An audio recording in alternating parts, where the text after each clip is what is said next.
कौन हो तुम? माँ, देखो मैं जल गई बुरी तरह से।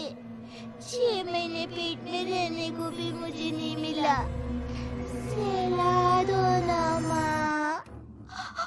बचाओ, बचाओ, माँ।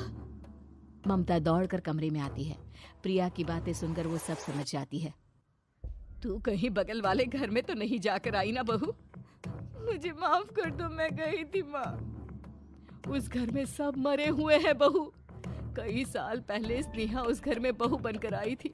कुछ ही दिन में वो एक बच्चे को जन्म देने वाली थी। पूरा घर बच्चे के आने की खुशी में खोया था कि एक दिन अचानक उस घर में आग लग गई। सब बुरी तरह जलकर मर गए। गौरी आज भी दादी बनने का इंतजार कर रही है और इसीलिए स्नेहा ने अपना अजन्मा बच्चा तुम्हारी कोख में डाल दिया। ममता ये कह रही होती है कि पीछे से उसके पैरों को एक बच्चा पकड़ लेता है। दादी, दादी। माँ, स्नेहा की गोद में यही बच्चा था।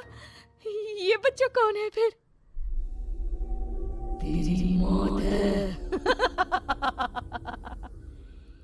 तेरी भी दादी। जिस चीज का ममता को डर था वही हो गया। ममता निवास के ऊपर मौत ने चादर बिछा दी थी। प्रिया का पेट ऐसे बढ़ जाता है मानो 9 महीने का हो। 2 हाथ उसके पेट से बाहर निकलते हैं। बहू, संतोष को फोन कर, किसी पंडित जी को बुला बहू। प्रिया का पति भागता हुआ घर आता है। ये तो होना ही था माँ। तेरा पाप तेरे सामने आ गया तो तू सह नहीं पा रही है।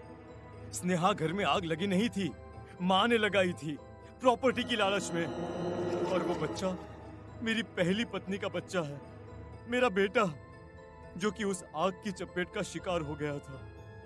मैंने तुमसे ये सब माँ के कहने पर छुपाया था। मुझे माफ कर दो प्रिया। तुम अगर चाहो तो यहाँ से जा सकती हो। मैं तुम्हें किसी भी बंधन में रखना नहीं चाहता। मेरी शादी हुई है आपसे, मैं आपको छोड़ नहीं सकती, पर उससे पहले हमें स्नेहा, उसकी माँ और बच्चे की आत्मा की शांति करवानी होगी। संतोष और ममता गौरी के घर जाते हैं। अंदर सब कुछ जला हुआ होता है। जमीन पर जली हुई लाशें बिखरी हुई थी। ममता रो रो कर अपनी करने की माफी गौरी से मांगती है। प्रिया स्नेहा के घर वालों का अंतिम संस्कार करवा देती है और ममता निवास फिर से आत्माओं के साए